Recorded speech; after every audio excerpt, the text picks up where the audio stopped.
नमस्कार दोस्तों, एक बार फिर से स्वागत है आपका हमारे इस यूट्यूब चैनल में जिसका नाम है वीकेसी विशु। हमारा आज का जो टॉपिक है वो चैप्टर 4 है, जो है सोशलाइजेशन प्रोसेस, समाजीकरण की प्रक्रिया।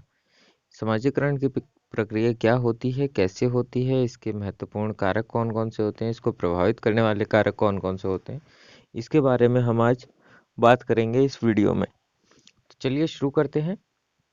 लेकिन इससे पहले अगर आपने हमारे चैनल को सब्सक्राइब नहीं किया है तो चैनल को सब्सक्राइब कर लें, साथ ही साथ बेल आइकन बटन को भी दबा लें ताकि हमारी आने वाली वीडियो की अपडेट आपको मिलते रहे।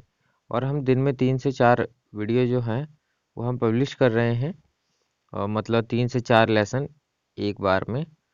तो एक दिन में ये जो वीडियोस है 1 घंटे की लगभग होंगी, तो आप इन वीडियो को ज़्यादा से ज़्यादा देखें, क्योंकि ये वीडियो जितना ज़्यादा आप देखेंगे आपका जो सीडीपी है वो आपका और ज़्यादा मजबूत होता जाएगा।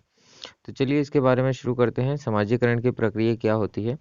तो हमें सबको पता है कि मनुष्य एक सामाजिक प्राणी है, और व्यक्ति जो है वो किसी से बिना किसी से बात किए बगैर या बिना किसी से संपर्क के या बिना किसी समाज के वो रह नहीं सकता, और उसका सामाजिक विकास नहीं हो सकता।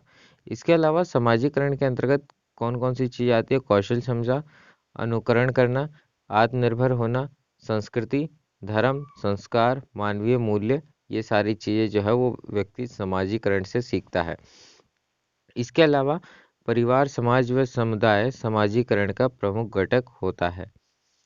इसके बाद समाजीकरण से संबंधित सिद्धांतों के बारे में हम बात कर लेते हैं कि विभिन्न विचारक ने समाजीकरण के अलग अलग सिद्धांत दिए, जैसे अ, स्व स्वदर्पण सिद्धांत। इस सिद्धांत के जन्मदाता जो है वो कूले हैं। इसके अलावा मैं और मुझे का सिद्धांत मीड ने दिया था। सामूहिक प्रतिनिधित्व का सिद्धांत दुर्खिम ने दिया था। तो ये तीन जो व्यक्ति हैं इनके नाम जो है वो आपको याद करने पड़ेंगे: स्वदर्पण सिद्धांत कूले, मैं और मुझे का सिद्धांत मिड, इसके अलावा सामूहिक प्रतिनिधित्व का सिद्धांत दुर्खिम। इसके बाद बात कर लेते हैं समाजीकरण को प्रभावित करने वाले कारक। तो पहला कारक होता है पालन पोषण, सहानुभूति, सामाजिक शिक्षण, पुरस्कार व दंड, वंशानुक्रम, परिवार, मित्र, और लास्ट है समुदाय। तो ये समाजीकरण को प्रभावित करने वाले कारक होते हैं, यानी इनके द्वारा जो है समाजीकरण जो है वो प्रभावित होता है। नेक्स्ट बात करते हैं समाजीकरण के प्रकार की। तो पहला होता है प्राथमिक समाजीकरण, और दूसरा होता है द्वितीय गौण समाजीकरण। इसके बारे में हम थोड़ा डिटेल से थोड़ा जान लेते हैं कि प्राथमिक समाजीकरण में हमारे माता पिता और हमारी फैमिली आती है। इसके अलावा द्वितीय गौण समाजीकरण में हमारा आस पड़ोस का माहौल, विद्यालय और हमारा समाज आता है। समाजीकरण की 4 अवस्थाएं होती हैं: शैशवावस्था, प्रारंभिक बाल्यावस्था, उत्तर बाल्यावस्था या किशोरावस्था। ये 4 अवस्थाएं होती हैं।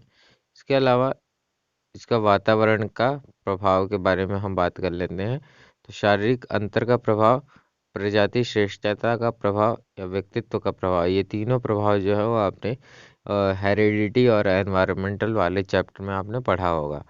लेकिन सामाजिकरण में भी ये तीनों वातावरण, क्योंकि वातावरण भी एक सामाजिक घटक है, तो ये तीनों पॉइंट जो है, प्रभाव जो है, वो तीनों वातावरण के प्रभाव में भी आते हैं।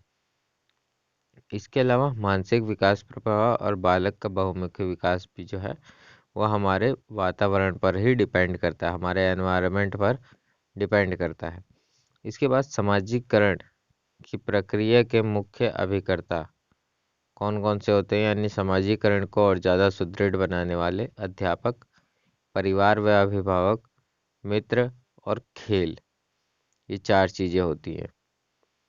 इसके बाद हम दोस्तों सीडीपी करेंगे। इसके जो मोस्ट इम्पॉर्टेंट क्वेश्चन है उसके बारे में हम चर्चा कर लेते हैं इस वीडियो में कि समाजीकरण की प्रक्रिया में अब कौन कौन से मोस्ट इम्पॉर्टेंट क्वेश्चन आपके सीटेट के एग्ज़ाम में आ सकते हैं, उसके बारे में हम बात कर लेते हैं एक बार। हाँ तो दोस्तों हम अपने एमसीक्यूज शुरू कर देते हैं। एमसीक्यूज में हमारा फर्स्ट क्वेश्चन है: समाजीकरण का क्या अर्थ होता है? सामाजिक मापदंडों का विरोध करना। ऑप्शन 2, समाज में समायोजित का होना। ऑप्शन 3, सामाजिक विविधता को समझना या सामाजिक मापदंडों का पालन करना। तो दोस्तों समाजीकरण का मतलब है कि समाज में समायोजित होना। नेक्स्ट क्वेश्चन पे आते हैं, निम्न में कौन सी एजेंसी समाजीकरण की निष्क्रिय एजेंसी है? स्वास्थ्य क्लब, इको क्लब, परिवार व सार्वजनिक पुस्तकालय। तो दोस्तों इसमें हम निष्क्रिय एजेंसी की अगर हम बात करें तो वो है सार्वजनिक पुस्तकालय। क्यों? क्योंकि परिवार, इको क्लब और स्वास्थ्य क्लब यानी उपरोक्त तीनों में जो है व्यक्ति जो है वो पर्सनली दूसरे व्यक्ति से कहीं ना कहीं मिलता है और बात करता है, लेकिन सार्वजनिक पुस्तकालय में सिर्फ पुस्तकों के माध्यम से ही एक व्यक्ति के बाद दूसरे व्यक्ति तक पहुंचती है। तो ये एक तरीके से समाजीकरण की निष्क्रिय एजेंसी है। नेक्स्ट क्वेश्चन पे आते हैं, सबसे अधिक गहन और जटिल समाजीकरण कब होता है? किशोरावस्था में, जीवन प्रयत्न, प्रौढ़ावस्था में या पूर्व बाल्यावस्था में? दोस्तों सबसे अधिक गहन और जटिल समाजीकरण जो होता है वो है किशोरावस्था में। नेक्स्ट क्वेश्चन पे आते हैं, मैं और मुझे का सिद्धांत किसने दिया था? हार्लॉक, दुर्खेम, मीड या कूले? तो दोस्तों ये अगर आपने थ्योरी की वीडियो देखी होगी तो इसका आपको सही जवाब पता होगा। इसका सही जवाब है ऑप्शन 3, मीड ने दिया था मैं और मुझे का सिद्धांत।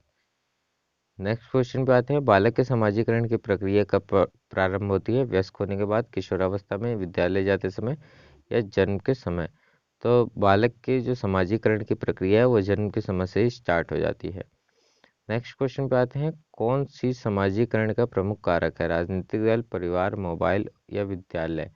दोस्तों समाजीकरण का जो प्रमुख कारक है वो है हमारा परिवार। हमारे परिवार से ही समाजीकरण की अवस्था शुरू होती है।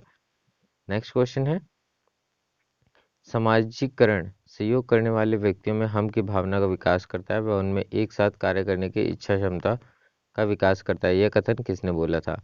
ऑप्शन 1, रॉस, अरस्तु, यंग या वाइगॉत्स्की? दोस्तों इसका सही जवाब है यह कथन रॉस ने बोला था। नेक्स्ट क्वेश्चन पे आते हैं, समाजीकरण की प्रक्रिया में उन डैश को प्राप्त किया जाता है जिन्हें समाज में महत्व दिया जाता है? विश्वास, मानकों, मूल्यों या उपरोक्त सभी? तो दोस्तों इसका सही जवाब है उपरोक्त सभी, क्योंकि समाजीकरण की प्रक्रिया में विश्वास, मानकों और मूल्यों को ही प्राप्त किया जाता है और जिन्हें समाज में महत्व दिया जाता है। नेक्स्ट क्वेश्चन पे आते हैं, निम्नलिखित में से क्या बच्चों के समाजीकरण में प्रमुख भूमिका निभाता है? बच्चों की सुंदरता, अच्छे कपड़े, खेलकूद या पाठ्य पुस्तक? दोस्तों बच्चों के लिए सबसे ज़्यादा जरूरी होता है समाजीकरण के लिए खेलकूद। तो यानी हमारा थर्ड ऑप्शन सही है यहाँ पे। नेक्स्ट क्वेश्चन पे आते हैं, बच्चे के समाजीकरण में परिवार की डैश भूमिका होती है? गौण, रोमांचकारी, कम महत्वपूर्ण या मुख्य? तो दोस्तों इसका सही जवाब है रोमांचकारी भूमिका होती है, क्योंकि बच्चे का समाजीकरण किस तरीके से होगा, कैसे होगा, किससे बात करनी चाहिए, किससे नहीं करनी चाहिए, ये सारा परिवार ही सिखाता है। तो ये रोमांचकारी भूमिका अदा करता है। नेक्स्ट क्वेश्चन पे आते हैं, समाजीकरण की किस अवस्था में जिज्ञासा की उच्च प्रवृत्ति पाई जाती है? उत्तर बाल्यावस्था, शैशवावस्था, प्रारंभिक बाल्यावस्था या किशोरावस्था? दोस्तों उच्च प्रवृत्ति जो है वो जिज्ञासा की प्रारंभिक बाल्यावस्था में पाई जाती है। तो यानी हमारा थर्ड ऑप्शन यहाँ पे सही है। नेक्स्ट क्वेश्चन पे आते हैं, कौन समाजीकरण के गौण वाहक हो सकते हैं? विद्यालय व निकट परिवार के सदस्य, परिवार व रिश्तेदार, परिवार व पास पड़ोस, विद्यालय व पास पड़ोस? तो दोस्तों इसका सही जवाब है विद्यालय व निकटतम परिवार के सदस्य गौण वाहक हो सकते हैं समाजीकरण के। नेक्स्ट क्वेश्चन पे आते हैं, नेक्स्ट क्वेश्चन हमारा समाजीकरण में बच्चों को निर्देशित करना। और समाजीकरण में बच्चों के डैश को निर्देशित करना और अनैच्छिक व डैश प्रवृत्तियों को अनुशासित करना आता है। तो आपके ऑप्शन है बुद्धि और सही बौद्धिक, ऑप्शन 2 व्यवहार व सही व्यवहारिक, ऑप्शन 3 मन व सही मानसिक या ऑप्शन 4 व्यवहार व गलत व्यवहारिक? दोस्तों समाजीकरण में बच्चे के व्यवहार को निर्देशित करना और अनैच्छिक व गलत व्यवहारिक प्रवृत्तियों को अनुशासित करना आता है, यानी यहाँ पे फोर्थ ऑप्शन आपका सही है। नेक्स्ट क्वेश्चन पे आते हैं, समाजीकरण की प्रक्रिया में अनुकरण को उपयोगी व विकासात्मक बनाने के लिए आवश्यक तत्व कौन से होते हैं? परिवार व पड़ोस, देश व राजनीति, परिवहन व संचार साधन, गांव व शहर? तो दोस्तों समाजीकरण की प्रक्रिया में अनुकरण को उपयोगी व विकासात्मक बनाने के लिए आवश्यक तत्व जो है वह है ऑप्शन 1 परिवार व पड़ोस। नेक्स्ट क्वेश्चन पे आते हैं और ये हमारा लास्ट क्वेश्चन है। इससे पहले अगर आपने चैनल को सब्सक्राइब नहीं किया है तो चैनल को सब्सक्राइब कर ले, साथ ही साथ बेल आइकन बटन को भी दबा लें। शिक्षा के संदर्भ में समाजीकरण से तात्पर्य है बड़ों का सम्मान करना, सामाजिक वातावरण में अनुकूलन व समायोजन, परिवार व समाज, सामाजिक मापदंड का पालन करना। तो दोस्तों इसका सही जवाब है सामाजिक वातावरण में अनुकूलन व समायोजन। दोस्तों जिसको भी सीटेट में 100 से ऊपर नंबर लाने हैं तो जल्दी से इस चैनल को सब्सक्राइब कर लें और साथ ही साथ बेल आइकन बटन को भी दबा लें, क्योंकि हमारे पास ज़्यादा टाइम नहीं बचा है, 30 तारीख तक ही हमारे पास टाइम है और तब तक के लिए ही हम तैयारी कर रहे हैं। तो जितना ज़्यादा हो सके उतना ज़्यादा पढ़ लो और जितनी ज़्यादा हो सके हमारी जो सीटेट वाली वीडियो है वो आप देखें और आपके 100+ नंबर आने की संभावना और ज़्यादा बढ़ जाएगी। तो दोस्तों आज की वीडियो हमारी यहीं ख़त्म होती है, नेक्स्ट क्लास में मिलते हैं। Bye bye, take care.